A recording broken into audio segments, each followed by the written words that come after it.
अरे साहब, अभय देव जी ज्वाइन कर चुके हैं, लिखा हुआ आ रहा है अभय देव जी बच्चे का फोटो के साथ। बोल नहीं रहे हैं। Not available. नॉट अवेलेबल आ रहे हैं।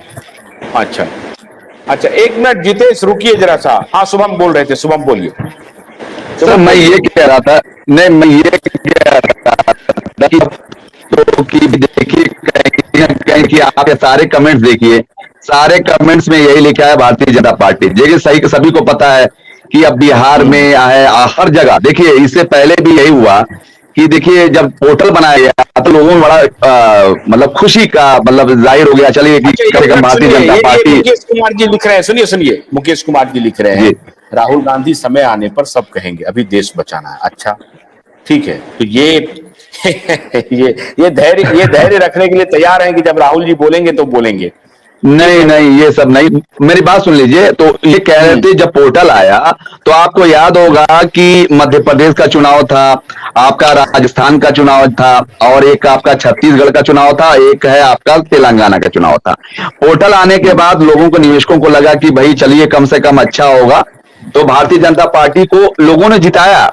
लग गया कि हाँ भाई अच्छा होगा, पोर्टल से भुगतान होगा, समाधान होगा। और वहां अमित शाह जी ने ये नहीं कहा था कि भुगतान नहीं होगा, उन्होंने ये भी कहा था कि जब पैसे कम पड़ेंगे तो हम फिर दोबारा सुप्रीम कोर्ट में जाएंगे, तो फिर हम पैसा ले आएंगे, उठाएंगे मार्केट से, जो भी है। उनको ये करना चाहिए था कि कम से कम परसेंटेज कर देते कि भाई जितना मूलधन है, जो प्रिंसिपल अमाउंट है, मैं ये कह रहा था कोई जरूरी नहीं है। आज मुझे नहीं लग रहा है ब्याज सहित पैसा मिल पाएगा, या तो सहारा ने पैसा है या नहीं है, ये तो भाई मैं तो नहीं बता पाऊंगा, मैनेजमेंट बताएगा। अब सहारा इंडिया का मैनेजमेंट आपके चैनल पे आता ही नहीं है। आपको ज्ञानदान वालों को, पाठक जी को, जो एक पाठक जी आते हैं उनको भी आना चाहिए, एक शर्मा जी आते हैं उनको आना चाहिए, ठाकुर जी को, उनको भी आना चाहिए।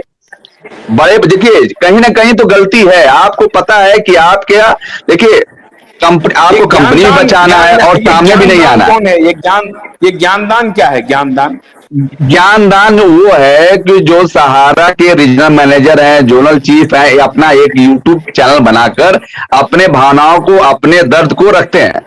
उनका ये मानना है कि हमारे साथ अन्याय हुआ है और हमारा पैसा नहीं मिल रहा है। लेकिन बड़ा इंटरेस्टिंग बात यह है कि मैनेजमेंट के लोग भी जो है उनको भी नहीं पता है जितना हम लोगों को पता है।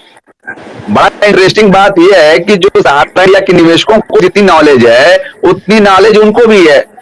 तो कहीं ना कहीं मुझे लगता है कि जो सिनारियो बन रहा है, जब तक अमित शाह जी जो है, जब तक देखिए अमित शाह जी देखिए गृह मंत्री है और प्रधानमंत्री, आपको पता है कि बहुत बड़ा पोस्ट है, राजा होता है देश का, राजा किंग।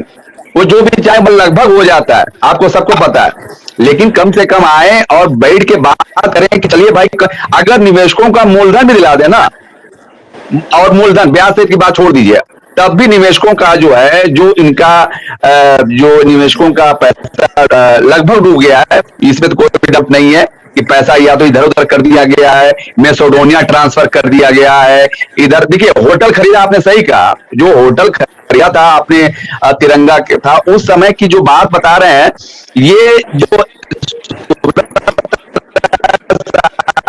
उस होटल को बेचकर ही जो है, कतर एयरवेज से उस समय इन्वेस्टमेंट था वहां पर, उनको बेचकर ही 10,000 ये करोड़ रुपए का जो पैसा ये उठाया देखिए, और उनका बिल लिया। मुकेश कुमार लिख रहे हैं, शुभम, मुकेश कुमार लिख रहे हैं कि 5,000 करोड़ रुपए जी मांगा था सेबी से सहारा ने 5,000 करोड़ हाँ रुपए मांगा था सेबी से। तो सेबी हाँ नियम समझाने जी। लगा, और आज डिवेंचर से 5,000 करोड़ कैसे निकल गया। उनका ये कहना है नहीं, कि मैं आज मैं बता 5,000 रहा हूँ, करोड़ रुपए सहारा ने कैसे नहीं, निकल नहीं सहारा ने नहीं, नहीं सहारा ने नहीं मांगा। जब ये मामला फंसा तो सहारा ने पहला 3 किस्त में पैसा देना था। जब सुप्रीम कोर्ट 2012 का केस है, तो उस समय तो सुप्रीम कोर्ट ने ये कहा था कि भाई आप पैसा वापस करें, आपने पैसा ज्यादा उठा लिया है, तो इन 3 किस्तों में पैसा जमा करें। तो 5,120 करोड़ सुप्रीम सेबी को दिया गया था कि पैसा बांटो। तो सहारा ने चालाकी भी की है। देखिए ये सच्चाई है कि कन्वर्जन क्या खेल कर दिया गया था। उस समय क्यूशॉप नाम का एक बॉन्ड, एक स्कीम जो एमसीए से रजिस्टर्ड थी, उन्होंने पहले से करा के रखा था। अगर कोई दिक्कत होगा तो रातों रात जो है ट्रांसफर कर दिया जाएगा उसमें, और उसके बाद जो है और उन्होंने ये दिखा दिया कि रीइन्वेस्टमेंट कर दिया गया, तो सुप्रीम कोर्ट ने भी ये पूछा भैया आपने रीइन्वेस्ट आपने पैसा भुगतान तो कर दिया है तो हमको लिस्ट दिखाइए। खैर वो अलग मामला, समाधान पे आते हैं। मैं ये कह रहा था कि प्रधानमंत्री जी को, ईडी को और सेबी को और जो आईआरडीए को, सारा का लाइफ भी है। मैं बता रहा हूं सहारा इंडिया का लाइफ इंश्योरेंस भी है, जो उसका जो है जो आईआरडीएस के अंतर्गत है, उसमें भी लोगों का पैसा फंसा हुआ है। सोचिए, तो कहीं कहीं सबको मिलाकर बैठाओ और बात करो, समाधान निकालो। जब यस बैंक को बचाया जा सकता है, बहुत से ऐसे बैंक को बचाया जा सकता है, बैंकों का मर्जर हो सकता है, या तो जाहिर सी बात है उसका वैल्यूएशन तो है नहीं, उसमें कुछ दम है नहीं, ये तो बात सभी को मत है। तो भाई बीच का रास्ता निकालिए, बैठिए और कम से कम प्रिंसिपल अमाउंट मूलधन पे बात करिए। अगर देखिए अब लोग कहेंगे, बहुत यही कहेंगे कि जो इसमें जी सबसे बड़ा स्टेक होल्डर है वो है सहारा हाँ ग्रुप, सहारा कंपनी। अगर आप कंपनी को ही पूरी तरह से मार मुड़ देंगे, बंद कर देंगे, तो उससे आपकी समस्या का समाधान नहीं होगा, क्योंकि सरकार के पास जो डेटा वगैरह है उसमें बहुत सारी डिस्क्रिपेंसी।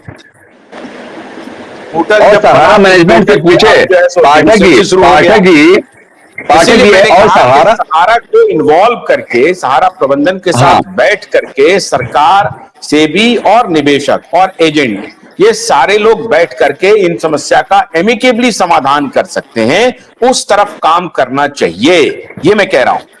छोटी सी बात है पाठक जी, अगर व्यवहारिक बात मान लीजिए मैंने आप 1 लाख रुपए जो है ले लिया और मेरे पास कोई प्रॉपर्टी नहीं है, आप गए सुप्रीम कोर्ट, लास्ट में सुप्रीम कोर्ट गए, तो ये बताइए कि ज्यादा से ज्यादा सुप्रीम कोर्ट क्या कर लेगी? मुझे जेल भेज देगी और क्या करेगी ज्यादा से ज्यादा? कि इससे तो आपका समाधान तो निकला नहीं है ना, मेरे पास तो कुछ है ही नहीं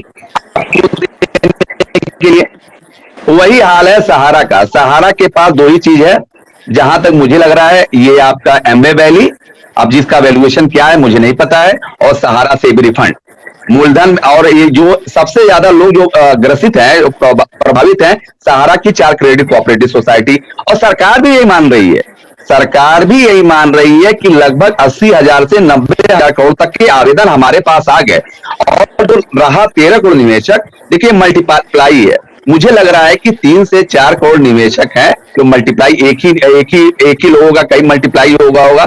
सर ऐसा नहीं है 65 करोड़ निवेशक प्रभावित होगा, ये हो गए सर, हर जगह सुसाइड हो जाता, हर जगह सिविल वार हो गया होता।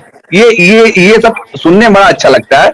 ये मुझे लग रहा है कि जो निवेशक है उसका पूरा डेटा आप सहारा से मंगवाइए, पूछिए कि भाई कितने निवेशक है, और एक आदमी का कई अकाउंटों में पैसा है, उसका क्यू शॉप में भी पैसा है, उसका सोसाइटी में पैसा है, उसका एवॉर्ड बॉन्ड, खैर तो उस समय का तो मुझे नहीं लग रहा, वो तो कन्वर्जन हो गया होगा।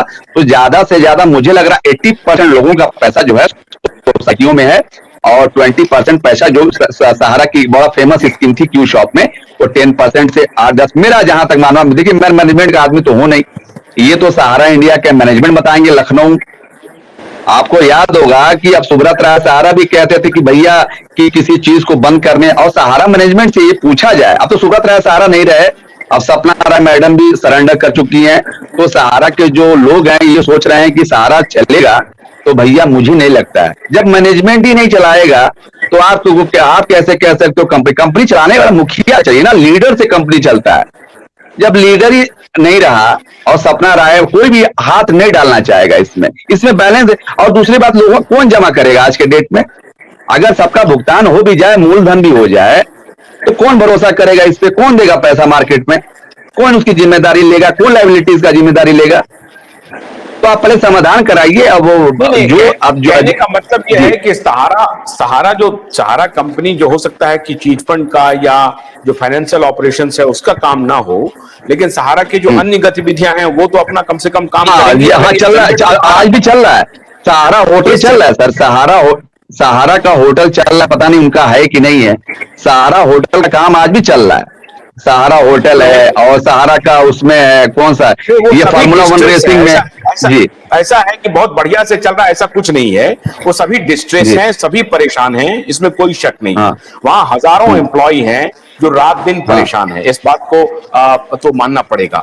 और उसका कारण यह है कि जो मूल समस्या है वो है निवेशकों का पैसा सेबी से झंझट, अदालत से झंझट, देखिए, हमको सरकार से झगड़ा नहीं झंझट, करना है, ये सारी हमें मूल झगड़ा समस्या सर, में कंपनी उलझ गई है। मेरा कहने का सही बात है। तात्पर्य है कि ये अगर कंपनी एक साथ निवेशक एजेंट और निवेशक दोनों बैठ करके कहीं हाँ, बात करें और फिर प्रबंधन से बात करें, फिर सेबी से बात करें और अदालत से बात करें, अदालत कोशिश करें कि कैसे कम्युनिकेशन किया जाए, कोई रिट फाइल करके किया जाए या सरकार से कैसे किया जाए, इसका कोई बेहतरीन कोई बड़ा कोऑर्डिनेशन कमेटी बना करके ये काम होना हाँ, चाहिए। इसमें कोई सही है। चार्टर्ड अकाउंटेंट आ जाए, कोई लॉयर्स आ जाए, कोई जज आ जाए, इस तरह के लोग अगर सामने आकर के एक कोऑर्डिनेशन कमेटी बना करके अप्रोच करना चाहिए।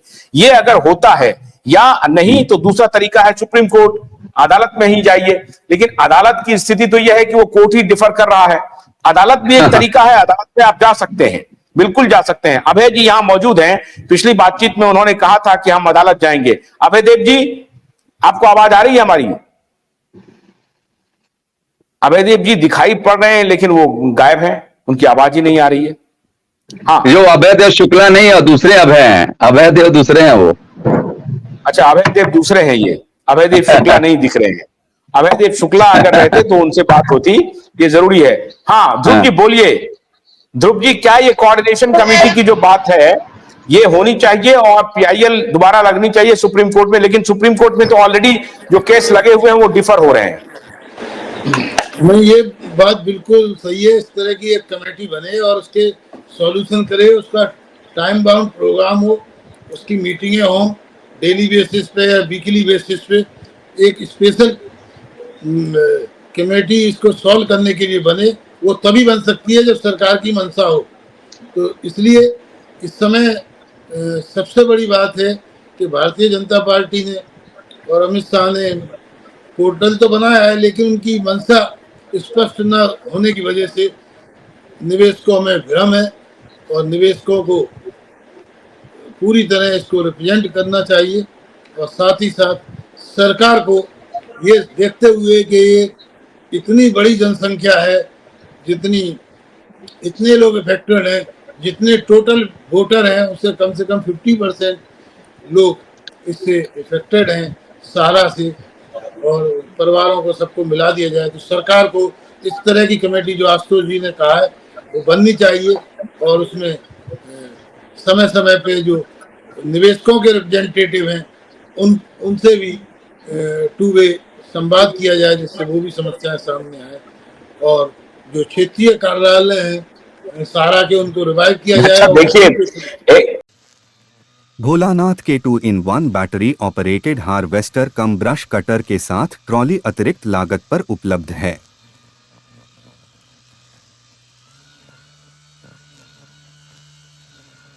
अधिक जानकारी के लिए कृपया दिए गए नंबर पर कॉल करें।